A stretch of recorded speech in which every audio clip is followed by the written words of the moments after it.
Little Orange Plum.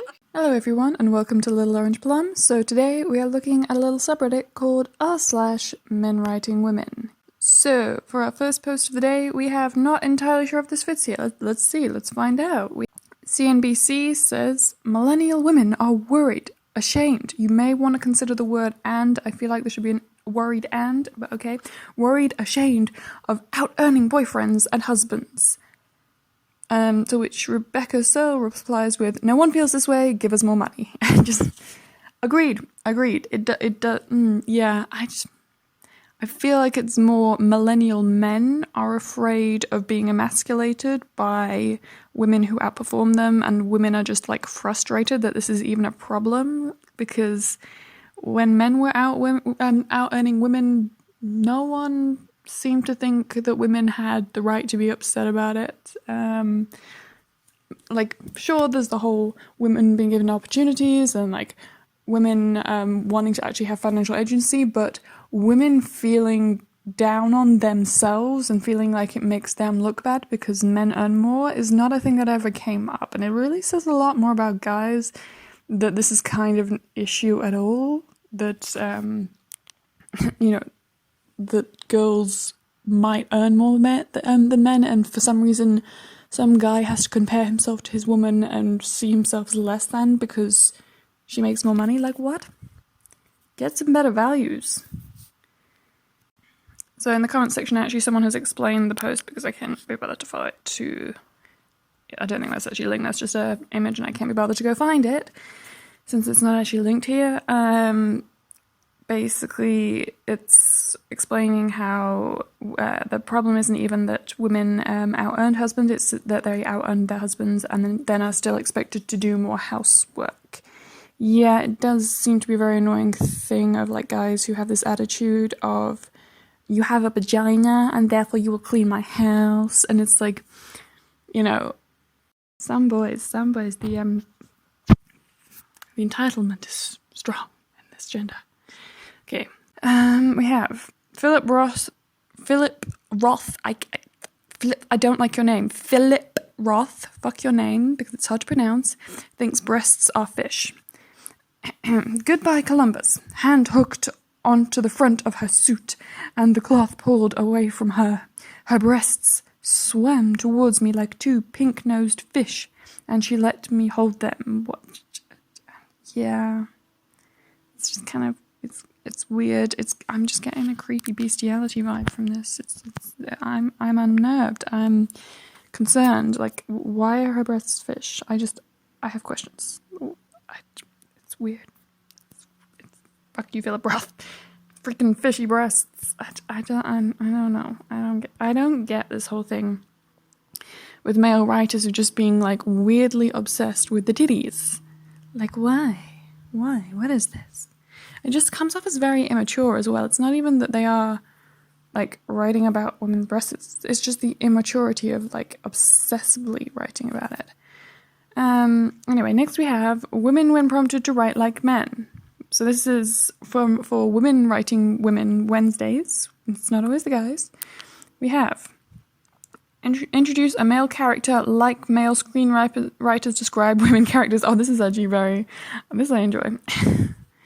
As I looked into his innocent green eyes, I knew that my womanly presence was arousing his taut testicles, that with every little gasping breath they vibrated against each other, firm and plump beneath his starched trousers, and he blushed as he knew that I knew.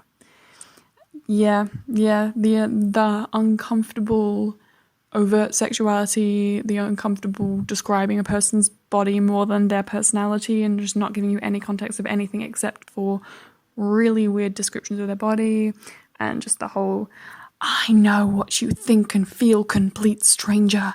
I know the obvious sexual tension even though I haven't even asked your name yet. Like, you know, it's just creepy, and it's like in real life, if anyone came up to me and was like, I know, I can tell, and I'd just be like, honey, you're coming on a little strong, I'm a little creeped out, like we don't even know each other yet. You don't know anything about me or the way I feel. I feel like you're just projecting your own desires for what you want me to feel onto me, and it's kind of scary. Just saying. It only took the author 5 pages to get here. The Rook by Daniel O'Malley. Her body was not particularly fit-looking, but seemed blessedly free of cellulite. Shaved legs, a conservative and recent bikini wax. What the fuck is she wearing? More bruises had risen to the surface, but they didn't conceal the fact that she was not possessed of an especially sexy body. I think I could do better, she thought. I won't be able to hit the level of hot, but I might be able to manage cute. If I had been a big enough budget, or at least some makeup to work with. What the fuck is this? What? It definitely feels written to look like more like a male fantasy than, and like the whole shaved legs, like that. Why do we need to know this? Like, it's a common thing for a lot of women to do. It's in no way describes an actual physical facet of her appearance. Like, she can grow that shit back out, and it doesn't tell us who she is. But just, yeah.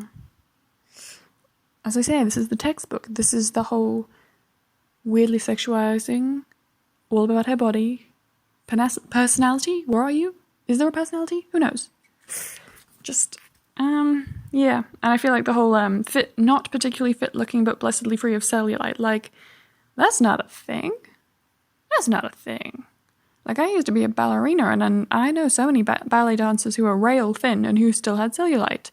I've worked in a lot of gyms, and I know a lot of bodybuilders who are not cellulite free. Like, there's no way you can be 100% blessedly cellulite free. Like, that's a male fantasy. That's, you watch too much porn, you watch too much photoshopped images of women, and you want them to look like they look when they've had a lot of Photoshop and a lot of plastic surgery and personality. Who is she? Have we heard of her? Apparently not. Anyway, when you regret reading the YouTube comments, we have. Okay, I just have to say this because I think it's rare to find a natural Hollywood beauty like Phoebe these days. Phoebe is an attractive lady, but she was just so beautiful in her prime. She was like a living doll, creepy, perfect little cute as a button face, very innocent and hot with delicate feminine girly facial features. That is too many goddamn words in one sentence. Feminine and girly, that's the same thing. Delete, please. Delete. Like, I feel like you need to Grammarly that sentence and create a more concise and... What's the word they use on Grammarly?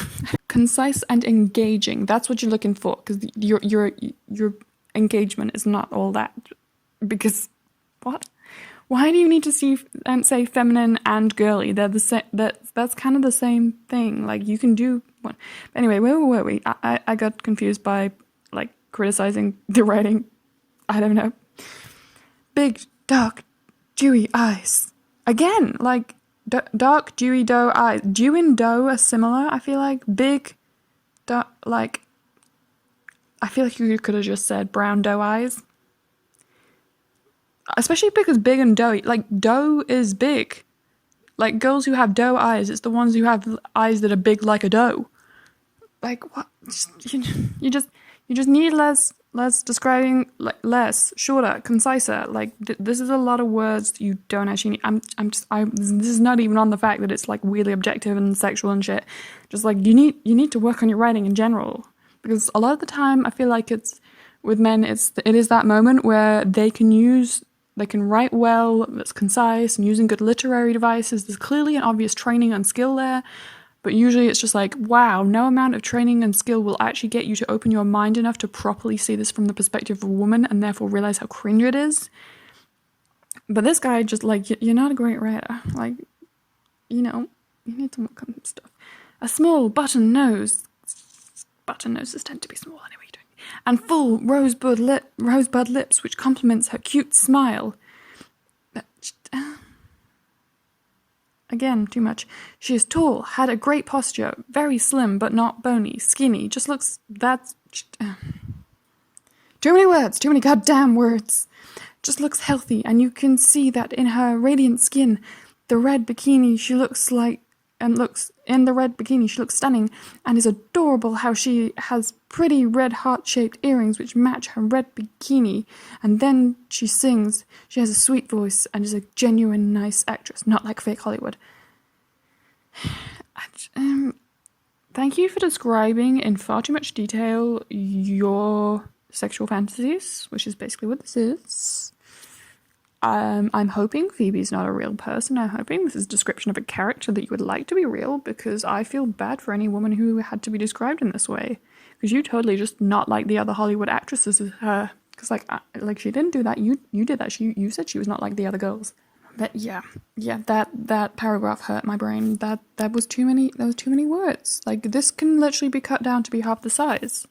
I feel like we kind of have to give a pass on the fact that this person did not actually create a realistic portrayal of a human being. They just described the physical aspects of their sexual fantasies and maybe like a little bit of personality of like the fantasy of what they want a woman to be like and not what a woman actually is. But like, there's so many problems with this writing that I'm past. Moving on. Like, you're just bad at writing. It's not even a man writing women thing. You're just bad at writing. Okay, next we have a female character. How long until he describes her This person knows. They know. Okay, we have Leslie was short, blonde, and impossibly perky. There we go.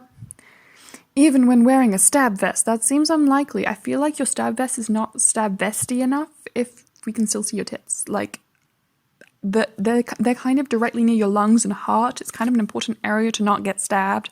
Like, I feel like you need a more protection covering stab type vest thing. I don't know. That sentence didn't work out. But yeah, I'm not a good enough stab vest. 1 star on Amazon. We'd gone through the basic training at Hendon together before. Ooh, I used to study at Hendon. Not police stuff though. Together before being transferred to Westminster for our probation.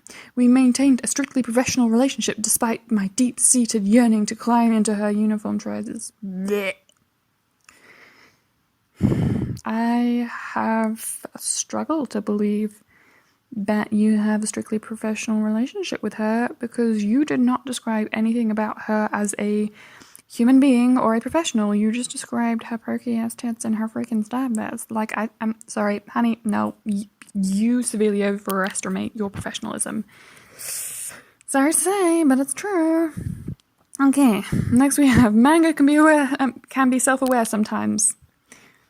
I mean, on the bright side, at least I think I can get away with not censoring this. Barely can get away with not having to draw in some censor bars. Okay. Given her position as High Chief Priest, I think it'd be more appropriate for her to dress in current clothing. Well, I'm not sure why, but for women's equipment, the higher its level, the less cloth it contains. Yeah, it does definitely seem to be a thing. That is supposed to be armor, isn't it? That's not protecting you. Again, see the aforementioned 1-star stab vest. Like, if you're getting stabbed, you a dead girl. You a goner. Because, well... Although I am appreciating, gotta be said, I am appreciating that there is diversity. Like, we've got one, possibly too young, underage, a little bit cringe looking, but like maybe she's just really, really skinny. Like, some fully mature adult women genuinely are that petite. And then there's this other girl who's like really buxom and muscly. Like, I'm appreciating, as long as it's not an age thing, this is not like fetishizing children. Again, male gender, stop, please. Then I'm cool with this. I'm happy that there's some diversity, and like thank you for making a joke out of the fact that yeah, why is women's armor always so very impractical? I'm just saying. Okay. So I'm gonna do one more because I feel like we've been going on for too long. Yes, we have. Okay, we have on a YouTube video about the discovery of a tribe that I can't get this to. Okay, so it's on YouTube, a video about discovering a tribe, apparently a real-life tribe. We have Greek explorers. We found a group of warriors, traveling horse archers. Interestingly, a third of them were women. Scribe. They are fierce warriors, and they have no men. So determined are they that they cut off the top half of the lady parts to be better archers. They ritualistically take lovers once a year solely to produce more women. Do they eat rocks for breakfast? Let's say they eat rocks for breakfast. I'm guessing that's the joke, but like, yeah. Yeah, I do feel like that is one of those things of, the second that women get features as women warriors, as I say again, it's either they're being overtly sexualized to the point where it's completely impractical, or they're being portrayed as being like savage monsters who are like terrifying just because, you know, my masculinity, it's so fragile. I am hurt by the prospect of a woman who can outperform me and things that are traditionally seen as being male. Like, you know, it's like that moment I feel like we need to just sit the boys down and we need to tell them, yes, there are some biological differences between cisgendered men and cisgendered women. This is true. On average, yes, this does make it so that men have an easier time building like strength and muscle. You still have to hit the gym for that to happen. You are not going to be stronger and be building stronger muscles than a woman. Like if there's a woman in a body who's like a bodybuilder or an athlete who's down the gym several hours a day, every single day, and you're on the couch eating chips, doesn't mean that you're stronger than her just because you're a man. Like you have testosterone and like other hormones that are going to help you, but you actually have to use them in order for that to happen. And if she works harder than you, then she might be stronger than you. And also it means that on average, women, cisgendered women, have less hormones that they need and have less strength than men.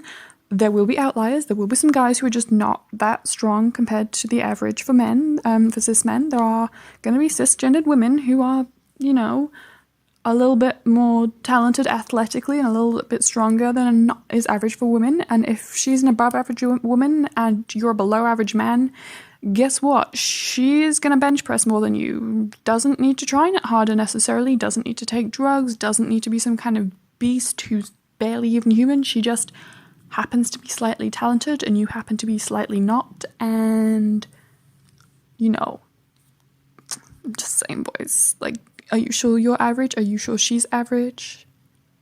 Also, dear male gender, not everyone is cisgendered. Just saying, it's a thing. Like, open your minds a little bit. But anyway, that's where we were for men writing women. Finishing off with guys overtly sexualizing and otherwise demonizing strong women. Fantastic. And again, no description of their personality. Of course. We don't need to know what they are, who they are, what they think, what they feel, because they're women. That doesn't matter for female characters, of course. But anyway, so if you enjoyed this subreddit, I would highly recommend following r/men writing women. It's pretty entertaining. Also, if you enjoyed this video, please like, comment, subscribe, all that good YouTube stuff, and I'll see you guys next time. Bye!